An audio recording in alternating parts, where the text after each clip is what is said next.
Byron, meron ka bang studio unit na along EDSA? Yes, meron akong ma-offer sa'yo. 40,000 cash out only ay pwede ka na magkaroon ng studio unit along EDSA Mandaluyong. Ang size nito ay 13 square meter. Yes, 13 square meter lang siya pero hotel finish type na. Ibig sabihin, fully furnished na yung unit.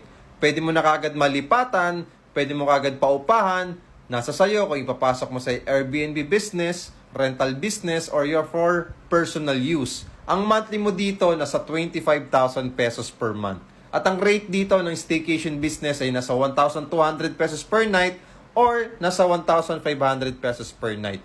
Depende sa'yo kung magkano mo siya ipapa Airbnb or staycation business. At kung talagang naghahanap ka na malapit sa MRT EDSA Show Station, okay, malapit itong project na to. Pwede mong i-Waze, pwede mong i-Google Maps, Urban Deca Tower EDSA Mandaluyong. At para ma-search mo siya, punta ka lang sa Google at i-check mo yung location kung okay sa'yo.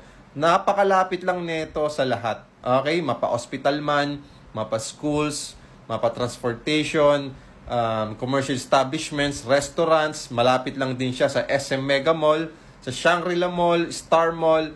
Napakalapit lang niya. So kung interesado ka mag-viewing dito, interesado ka mag-avail, okay, message mo lang ako at huwag mong kalimutan, i-follow ako dito sa aking account para ma-message din kita at ma-follow back din kita. Maraming salamat and God bless.